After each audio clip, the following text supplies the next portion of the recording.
darlings, it's me again, Babs Levine, here to answer your wonderful questions. Alright, let's start. Alright, our first question for the night is from I Love Geeks Corner. Hello, darling. Now, I Love Geeks Corner asks, do you have any dating advice? Oh, darling, have I got some dating advice. I enjoyed the company of many, many men in my day, and I've learned a lot of things as well. First and foremost, learn the guy's name. I could not tell you how many times I've gone out with a guy and I didn't even know what his first or last name was. That's no good, darling. No good can come from that. Second, don't go to a movie or a concert unless it's one of mine, or a play or a musical, because those are activities that you can't really get to know each other very well. There's things going on and there's noise and there's people everywhere. Go somewhere where you can talk, where you can ask questions, where you can get to know him better. Do you know what I mean? So go for a nice dinner, go for a walk in the park, go to a bookstore and discuss literature. I don't know what floats your boat, whatever it is, but get to know and make sure it's an activity that you can talk and understand each other, because if you don't know each other, you don't know his name, and you don't know what he's like, what's the point? Third of all, I would say don't lead him on. Make sure you both know what the other one expects from the get-go. If you just want to get to know him first, let him know. If you want something a little bit more serious, let him know. Alright, let him know what you're looking for, ask him what he's looking for, and then you know right away if you're on the same page, and hopefully in the same book. Alright?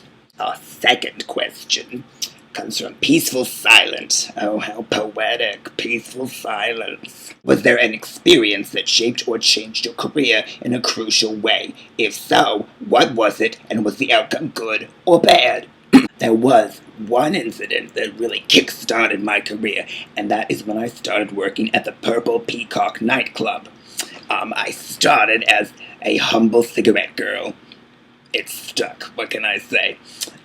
For one Mr. Eddie Parker, the owner of the club, an owner of many, many successful nightclubs at that time. I was young, 17 years old. I had just come back to New York after my first marriage. Oh, now that's a guy for you. That's another story for another time. But I had just moved back to New York, and my roommate, Marjorie, I call her Ree, delightful woman. She was working at the Peacock Club, Purple Peacock Club, as a hat check girl. She had made her way to the top. So she got me a job there. And I was there for about 6 months.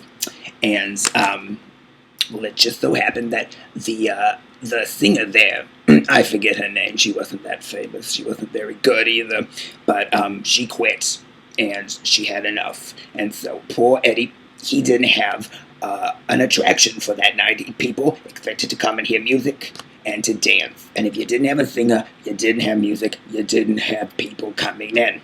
Alright, fun fact also, this singer whose name I can't remember, she had multiple personalities. So not only did she come and quit, but all of her other personalities come and quit as well. Eddie had quite an experience with 5 different personalities coming in and giving in their resignation. But anyways, I had come in early that night to clean up and to set things up, just passing the time, singing.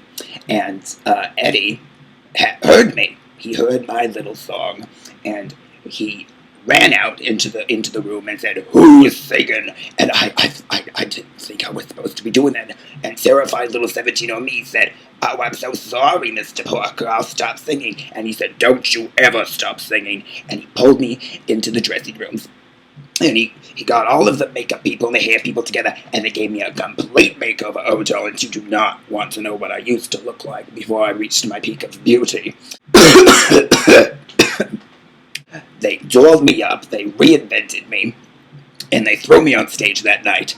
And the rest is history. I was a smash hit. I went on the road, Eddie and I went on the road, and eventually we got married. He was a wonderful man. But the story doesn't end well. Poor Eddie suffered from OOCD, overly obsessive compulsive disorder. And one night, while we were getting ready for a show, I didn't mean to get so emotional, but he was trying to make sure that all the trumpets were shiny enough for the show that night. And he tried, but he just couldn't get them shiny enough. and a blood vessel in his brain burst, killing him instantly. And then it was up to me to take charge of the band. And even though that was a tragic experience, I made sure that band was the best band in the world for Eddie.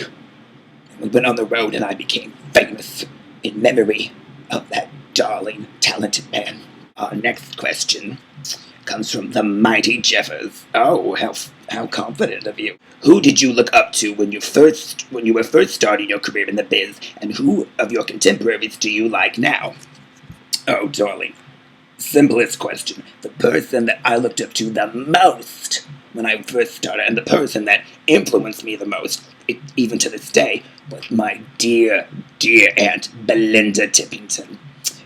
She and my mother, her sister, they were in the showbiz since the beginning. They were billed as the two tapping Tippingtons. They were the vaudeville circuit, and they were amazing, incredible. You should have seen them. Of course, I didn't see them because I was not born yet, but I've heard stories, and I've seen pictures, and I've heard recordings. Oh. Unfortunately, she had a horrible run-in, a near-death experience with a sandbag while she was performing. Okay, well, the story goes that she was on stage when suddenly a sandbag fell out of nowhere. She got out of the way just in time, but toppled off of the stage into the pit orchestra, landed in a tuba. She was not well after that. She was in the hospital for several weeks. And after that incident, she was never the same. She completely quit show business, had horrible stage fright. She was afraid of bags, sandbags, tubas, and especially men named Archie, who played tubas. Go figure. But she was just never the same. Well, after my mother passed away, I was sent to live in New York with my grandmother and my aunt. They took me under their wing. They taught me everything they knew. They taught me how to sing, how to dance, how to work with a crowd from a very, very young age. And my aunt, her dancing and her singing, she was my idol. She still is, of course. She's long gone. May she rest in peace. And as for my contemporaries, not to sound full of myself, but nobody can really compare to me. It's the truth, darling. I'm sorry. But some current singers that I'm really a fan of are Adele. I love that Adele. She has wonderful hair. Obviously, she was inspired by me, and she does it very well. But her songs are just full of just truth and raw talent. The English have had a lot of wonderful musicians coming from there. But I just love that Adele, darling. I love you. Give me a call. We'll do lunch or something. Well, maybe we'll record a record once my vocal rest is done. Well, there's always Cher, but, we've had our run-ins. I mean, she's a delightful woman, but she has, let's just say, she doesn't know how to keep her distance. She's a little obsessive. Right, and our last question for the evening comes from the Jenna Slope. Hello, darling. Hope you're doing well. All right, the Jenna Slope asks, how do you usually address people who doubt your wisdom or beauty? I know you're wonderful at taking down your critics. Thank you, darling. Well, darling, the best way that I have found to deal with critics or naysayers, or as you young people today say, haters, I have found the best way to deal with them and their horrible, horrible attitudes is sweet sarcasm, as I like to call it. Their only intention is to tear you down and get you angry.